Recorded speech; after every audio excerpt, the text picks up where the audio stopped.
बिस्मिल्लाहिर्रहमानिर्रहीम। अस्सलाम वालेकुम नाज़रीन, आप यूट्यूब चैनल देख रहे हैं। मैं इमरान खान हूँ। सबसे पहले जनूबी कोरिया की थोड़ी सी बात कर लेते हैं। वहाँ पे जनूबी कोरिया के सदर ने मार्शल लॉ लगाने की कोशिश की है। इसकी वजह यह है कि 2022 में सदर का इलेक्शन हुआ था और बहुत थोड़े से मार्जिन से जो मौजूदा सदर है वो जीते थे। लेकिन 2024 में जो पार्लियामेंट का इलेक्शन हुआ उसमें जो अपोजिशन जमात थी वो बहुत अच्छे तरीके से कामयाबी हासिल करके हुकूमत बनाने में कामयाब हो गई।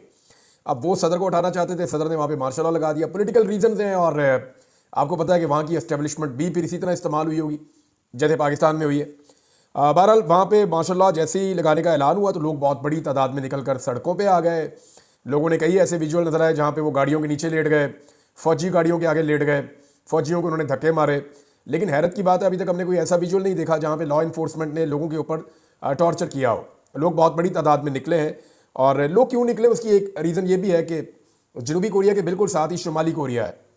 अगर आप रात के वक्त ट्रैवल करें ना इस रीजन में और आप ऊपर से आपका तैयारा गुजरे तो आप ये देखेंगे, आप सैटेलाइट का इमेज निकाल के भी आप देखें तो आपको पता चलेगा कि जब आप गुजरते हैं जनूबी कोरिया से तो आपको रोशनियां नज़र आती हैं। चाइना पे भी रोशनियां नज़र आती हैं, लेकिन शुमाली कोरिया में आपको बिल्कुल अंधेरा नज़र आता है। सैटेलाइट इमेज आप निकाल के जब भी देखेंगे तो शुमाली कोरिया को लगातार एक लंबा ही मार्शल लॉ वहाँ पर चल रहा है। तीसरी नस्ल है किम जोंग उन, जो इस वक्त वहाँ के हुक्मरान हैं। इनके वालिद भी हुक्मरान थे, इनके दादा भी हुक्मरान थे। तो तीसरी नस्ल से ये लोग कई दहाइयों से लगे हुए वहाँ पे इक़्तिदार में। इन्होंने शुमाली कोरिया का सारा स्ट्रक्चर तबाह कर दिया है। वहाँ के लोग बेचारे खाने पीने के लिए तरस गए हैं और शुमाली कोरिया के अंदर कोई उम्मीद बाकी नहीं रही। वहाँ से लोग भागते हैं बेचारे, कोई जनूबी कोरिया पहुँचता है, कोई चाइना जाता है, वहाँ से जनूबी कोरिया पहुँचता है। तो जनूबी कोरिया के लोगों को बहुत अच्छी तरह पता है कि मार्शल लॉ क्या होता है और मार्शल लॉ के नुकसान क्या होते हैं। लिहाजा वो निकले और बहुत बड़े पैमाने पर निकल के उन्होंने अपना रद्द-ए-अमल दिया है। तो ऐसा लगता नहीं है कि ये प्रलॉन्ग करेगा वहाँ पे मार्शल लॉ। अभी तक कुछ ज़्यादा इतलात मजीद नहीं आ रही। अब तक की यही है कि सदर ने कहा मेरे पास कोई और ऑप्शन नहीं था तो मुझे मुल्क को बचाने के लिए, और जो नॉर्मली इस तरह के लोग बयान देते हैं कि जनाब मुल्क को कौम के मफाद में अजीज़ हम वतनों, ये इस टाइप का एक स्टेटमेंट है जो वहाँ के सदर ने दिया टीवी पे खिताब करते हुए, लेकिन लोग उसको मान नहीं रहे। फर्दर चीज़ें आएंगी मैं आपको बता दूंगा। एक चीज़ और है नाज़रीन, जो पाकिस्तान में हो रही है तवातर के साथ अब लगातार हो रही है, और जो एस्टेब्लिशमेंट के नुमाइंदगान हैं या जो उनकी नुमाइंदगी करते हैं एस्टेब्लिशमेंट के बिहाफ के ऊपर, वो लोग ये बातें कर रहे हैं। जैसे फैसल वाडा है, मैं एक साफ मिसाल आपको दे देता हूं। वो ये कह रहे हैं जी हुकूमत ने किया है जो किया है, रियासत का इल्ज़ाम ना लगाएं, इदारों पे आप इल्ज़ाम ना लगाएं, रियासत पे आप इल्ज़ाम ना लगाएं, ये जो किया हुकूमत ने किया। ये बयानिया आ रहा है। अच्छा, इस बयानिया के पीछे रीज़न क्या है कि जो कार्रवाई हो गई है वो बहुत बड़ी है और जिस आदमी के साथ हो गई है वो आदमी उससे भी बड़ा है। यानी आप किसी, मैंने एक दिन कहा था ना कि ये लोग वो लोग नहीं है कि जिनको मार दो तो पता ही नहीं चलता। मेरे अल्फाज तल्ख जरूर थे कि मैंने कहा था कि ये पहाड़ों से उतर के नहीं आए, ये कोई ऐसा, हालांकि वो लोग भी मेरे लिए उतने ही मोहतरम है, मोतबर है, लेकिन पहाड़ों के ऊपर जिस तरह का जुल्म हुआ इस मुल्क में, क्या वो हम सब नहीं जानते? आप पाकिस्तान की तारीख का हिस्सा है, इसको हम निकाल तो नहीं सकते। तो मामला ये है कि ये जो लोग मारे गए हैं ये इस्लामाबाद में वफाकी दारुल हुकूमत में मारे गए, उनको वहां शहीद किया गया है। और जो गोली चलाई गई है वो दो तरफ से ही चल सकती है ना, या तो लोग अपने आप को खुद मार ले या रियासत उन्हें मार दे। तीसरा तो ऑप्शन है कोई नहीं। अब तीसरा कौन हो सकता है गोली चलाने वाला? वो तो कोई नहीं हो सकता। बहरहाल फैसल वाडा साहब लगातार ये कह रहे हैं कि जनाब ये रियासत ना करें, ये हुकूमत है, हुकूमत ने किया है और रियासत की और पीटीआई की कोई लड़ाई नहीं है, जो लड़ाई है वो हुकूमत के साथ है। अब ये एक नई लाइन है जिसको देखते हुए मैं अंदाजा हो रहा है कि थोड़ा सा शायद एस्टेब्लिशमेंट भी अपने आप को बैकफुट पे लेकर जा रही है कि सारा कुछ करके देख लिया, फायदा कोई नहीं हुआ। अब इस कत्ले-आम के बाद भी पाकिस्तान तहरीक इंसाफ की मकबूलियत में इजाफा हुआ, कमी नहीं हुई, इजाफा हुआ। इमरान खान साहब का नैरेटिव ज्यादा मजबूती के साथ लोगों के अंदर सरायत कर गया है इस कत्ले-आम के बाद भी। अच्छा, एक चीज और जो बड़ी बारीक वारदात हो रही है वो मैं आपके सामने रख देता हूं। इमरान खान साहब के ट्विटर को डिस्क्रेडिट करने की कोशिश की जा रही है। देखें, इस वक्त इमरान खान की जो आवाज के अंदर एक मजबूती है, उसमें एक बड़ा रीजन एक तो उनका सोशल मीडिया है जो पूरी दुनिया के अंदर आवाज उठाता है उनके लिए। उनके ओवरसीज पाकिस्तानी है जो बाहर बैठकर दिलेरी के साथ बात कर सकते हैं। पाकिस्तान के अंदर जरा थोड़ा मुश्किल होता है बात करना, लोगों ने बाकी काम भी करने होते हैं। तो और तीसरा इमरान खान साहब की अपनी जो मकबूलियत है लोगों में, वो एक अलग चीज है। लेकिन इमरान खान साहब का अपना जो ट्विटर हैंडल है जिसके ऊपर 21 मिलियन सब्सक्राइबर्स हैं, ये पाकिस्तान में सबसे ज्यादा है। इमरान खान साहब का किसी से कोई मुकाबला नहीं है पाकिस्तान में फॉलोइंग के हवाले से। ट्विटर पे सबसे ज्यादा पाकिस्तानी इमरान खान साहब को फॉलो करते हैं और ये कोई ऐसा नहीं है कि इमरान खान साहब के फॉलोअर्स जाली हैं, ये ऑर्गेनिक है। यानी अगर आप देखेंगे मरियम नवाज ट्वीट करें तो बहुत थोड़े से रीट्वीट होते हैं, बहुत थोड़े से। यानी मेरे फॉलोअर्स बहुत कम होंगे मरियम नवाज से, सिद्दीक जान के भी बहुत कम होंगे मरियम नवाज से, लेकिन अहमद फरहाद साहब हैं हमारे, उनके बहुत कम है मरियम नवाज से। लेकिन उनके ट्विटर की रीच मरियम नवाज से ज्यादा है। उसकी वजह यह है कि उनके जो है वो फॉलोअर ऑर्गेनिक हैं। मरियम नवाज के फॉलोअर ऑर्गेनिक नहीं है, उन्होंने 2 नंबर तरीके से किए। भारत इमरान खान साहब के 21 मिलियन फॉलोअर्स हैं ट्विटर के ऊपर और ऑर्गेनिक फॉलोअर्स हैं और बड़ा लंबे अरसे की उनकी हिस्ट्री है अकाउंट की, तो उसको डिसक्रेडिट करने की कोशिश की जा रही। फैसल वाडा ने इसके ऊपर एक स्टेटमेंट दिया और इमरान खान साहब के ट्विटर अकाउंट को डिसक्रेडिट करने का मतलब क्या है, इसको जरा समझें आप। कि जो इंफॉर्मेशन वहां से आती है ना, लोग उसके ऊपर यकीन करते हैं और उसको फैलाते हैं हर तरफ। तो इसको डिसक्रेडिट करने का मतलब यह है कि इमरान खान साहब की बात सिर्फ बाहर वही पहुंचे जो बात इमरान खान साहब को जो लोग मिलने के लिए जाते हैं उनके जरिए बाहर आए, और नॉर्मली जिनको इजाजत मिलती है मिलने के लिए उनको कॉम्प्रोमाइज भी करवाया जाता है। तो ट्विटर को जो है वो कोशिश की जा रही है कि डिसक्रेडिट किया जाए और लोगों के दिलों में शक डाला जाए, पता नहीं ये बात इमरान खान ने की है या नहीं की। लोगों के दिलों में ये वहम पैदा किया जाए। यानी कल जब इमरान खान साहब का, एक दिन पहले की बात है, परसों इमरान खान साहब का जब एक ट्विटर के ऊपर ट्वीट आया तो मैंने उनकी पार्टी के लोगों से रब्ता किया। मैंने उनसे पूछा कि जी क्या मैं ये आपसे पूछ सकता हूं कि ये जो ट्विटर के ऊपर भी ट्वीट इमरान खान साहब का आया, आज दिन को जो स्टेटमेंट आया था जो पार्टी के लोगों ने बाहर आकर दिया था, जैसे कि बैरिस्टर गौहर, अली मोहम्मद खान वगैरह आए थे, उन्होंने आकर बोला, मैंने कहा ये उससे मुख्तलिफ क्यों है। तो मैं सवाल इसलिए जानना चाहता हूं कि क्या ये इंफॉर्मेशन किसी और सोर्स से आई। तो फिर मुझे जो इन्फॉर्मेशन मिली उस पर मैं मुतमईन हो गया। मैंने कहा ठीक है जी, इमरान खान साहब के अपने अल्फाज हैं। लेकिन इमरान खान साहब के ट्विटर अकाउंट को डिसक्रेडिट करने की कोशिश की गई और यह कहा गया कि ये इमरान खान साहब के अल्फाज नहीं है। इमरान खान साहब ने वही कहा है जो दिन को बैरिस्टर सैफ ने, बैरिस्टर गौहर ने आके बाहर बताया था। वो इमरान खान साहब का स्टेटमेंट है। ये इमरान खान साहब के ट्विटर के ऊपर जो स्टेटमेंट चल रहा है ये इमरान खान साहब का नहीं है, ये क्लेम किया गया। अब आज जो इमरान खान साहब मिले सहाफियों से और बाकी लोगों से, तो आज का स्टेटमेंट अगर आप उठाकर देखें, एक दिन पहले का, कल का, सॉरी, जो कल का स्टेटमेंट इमरान खान साहब का सहाफियों से मुलाकात के बाद है, उसको अगर आप उठाकर देखें तो आपको आइडिया हो जाएगा कि झूठा प्रोपेगेंडा किया गया। इमरान खान साहब का स्टेटमेंट बहुत करीब है उनके पिछले स्टेटमेंट के साथ जो उनके ट्विटर पे शेयर हुआ था, लेकिन बहुत दूर है उनके उस स्टेटमेंट के साथ जो बैरिस्टर गौहर साहब ने बाहर आकर बताया था। जरा स्टेटमेंट आप सुन लें, आपको आइडिया हो जाएगा। सहाफियों और वकला से जो इमरान खान साहब ने गुफ्तगू की उसमें स्टेटमेंट है, इसके अंदर कोई गलत चीज शामिल नहीं की जा सकती, क्योंकि सहाफी सुन रहे थे, वकील सुन रहे थे। आज अहले खाना ने मुझे इस्लामाबाद कत्लेआम की मुकम्मल तफसीलात से आगाह किया कि कैसे हमारे पुरअमन मुजाहिरीन पर सीधी गोलियां चलाई गईं और आइन और कानून की बात करने वाले दर्जनों निहत्ते शहरियों को शहीद और सैकड़ों को जख्मी कर दिया गया। अब तक 12 शोहदा की तफसीलात सामने आ चुकी हैं। ये जो बर्बरियत हुई है पाकिस्तान की तारीख का स्याह तरीन बाब है। याह्या खान पार्ट 2 मुल्क पर मुसल्लत होकर बैठ गया है। मैंने सुप्रीम कोर्ट से मुतालबा किया है कि गैर जानिबदार जुडिशल कमीशन बनाकर निहत्ते और पुरअमन शहरियों के कत्लेआम की तहकीकात करवाई जाए और कत्लेआम का हुक्म देने वाले और इसमें मुलव्विस अनासर को सख्त तरीन सजाएं दी जाए। मेरी इस मामले पर मजीद मुशावरत जारी है और मैं तफसीलात इकट्ठी कर रहा हूँ। हम इस मामले को ऐसे नहीं छोड़ेंगे। अगर किसी को लगता है कि ऐसे खौफ पैदा करने से अवाम चुप बैठ जाएंगे तो ये उसकी खाम ख्याली है। हम इस जुल्म के खिलाफ तमाम आलमी फोरम्स पर अपनी आवाज बुलंद करेंगे। तहरीक इंसाफ की क़यादत को हदायत की है, जिम्मेदारान बशमूल शहबाज शरीफ और मुहसन नकवी पर FIR कटवाएं। दुनिया के किस मुल्क में जमहूरी एहतजाज पर यूं सीधे फायर खोले जाते हैं? शोहदा और जख्मियों के हवाले से इस्लामाबाद और रावलपिंडी के अस्पतालों का डाटा जल्द अज जल्द पब्लिक किया जाए और तमाम अस्पतालों और सेफ सिटी की CCTV फुटेज महफूज की जाए ताकि 9 मई की तरह शवाहिद गायब ना किए जा सके। मैंने अपनी पार्टी और वज़ीर आला खैबर पख्तूनख्वा को हदायत दी हैं कि शोहदा के लवाहिकीन और जख्मियों की देखभाल और उनकी फलाह बहबूद की जिम्मेदारी लें। जो लोग लापता हैं उनकी बाजियाबी के लिए तमाम तवानाइयाँ खर्च करें और जो लोग गिरफ्तार हैं उनके केसेस की पैरवी करने वाले वकला की टीम्स की हौसला अफजाई करें। जहां तक ऑपरेशन की कामयाबी और नाकामी का सवाल है तो ऑपरेशन तो बंदूक के जोर पर कामयाब हो ही जाते हैं। लाल मस्जिद ऑपरेशन भी कामयाब था, याह्या खान ने भी ऑपरेशन कामयाब किया था, मगर इसके 1 माह बाद मुल्क 2 टुकड़े हो गया था। इस्लामाबाद में जो खून की होली खेली गई है इसका असर बहुत देर पा होगा। बुशरा बीबी को मैंने हदायत की थी कि एहतजाज को किस तरह इस्लामाबाद लेकर जाना है, उन्होंने जो किया मेरी हदायत के मुताबिक किया। तहरीक इंसाफ के ओहदेदारान और कारकुनान मुत्तहिद और मुनज़्ज़म होकर मुल्क पर मुसल्लत माफिया के खिलाफ अपनी हकीकी आज़ादी की जद्दोजहद के अगले मरहले की तैयारी करें। यह सियासत नहीं जहाद है। ये जी इमरान खान साहब का स्टेटमेंट है। एक दिन पहले भी उनका स्टेटमेंट इससे मिलता जुलता था, लिहाजा उनके ट्विटर को डिस्क्रेडिट नहीं किया जा सकता। वो उनकी एक्सेस में भी होगा तो इमरान खान साहब इसी तरह बात करेंगे। मुझे कुछ और चीजें भी पता है कि इमरान खान साहब का ट्विटर कैसे हैंडल होता है, यानी ये तो नहीं पता कि मैसेज कैसे जाता है, लेकिन मुझे ये आइडिया है कि इसका मैकेनिज्म क्या है, क्योंकि इमरान खान साहब की मर्जी के बगैर कोई चीज उनके ट्विटर से शेयर नहीं हो सकती। जब तक वो चाहेंगे वो चीजें शेयर हो जाएंगी, जो वो नहीं चाहेंगे वो चीज शेयर नहीं होगी। नॉर्मली यही रूटीन है। अगर कोई अचानक से कोई अजीबोगरीब चीज हो जाए तो मैं वो कह नहीं सकता, लेकिन फिलहाल तो प्रोसीजर यही है मेरी अंडरस्टैंडिंग के मुताबिक।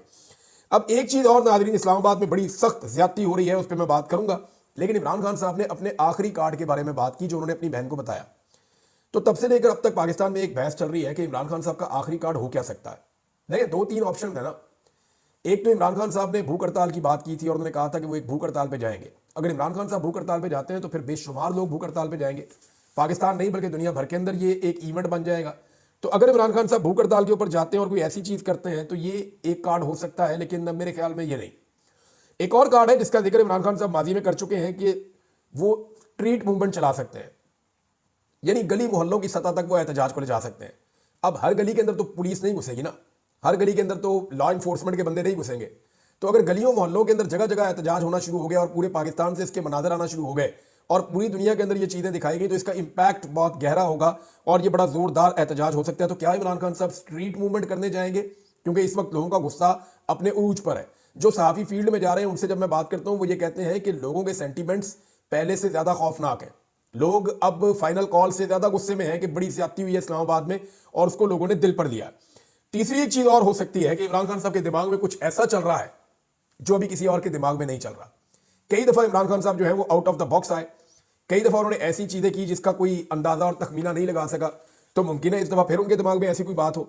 लेकिन इस्लामाबाद में इस वक्त एक बहुत बड़ी ज्यादती हो रही है और ये इतनी बड़ी ज्यादती हो रही है कि एक ही वक्त के अंदर इस्लामाबाद की तीनों बार्स ने, मिसाल के तौर पे ये मामला इतना हसास है कि इस्लामाबाद बार काउंसिल ने, Islamabad high court bar association ने, इस्लामाबाद डिस्ट्रिक्ट बार एसोसिएशन ने, तीनों ने अलग अलग प्रेस रिलीज इसके बारे में जारी की है।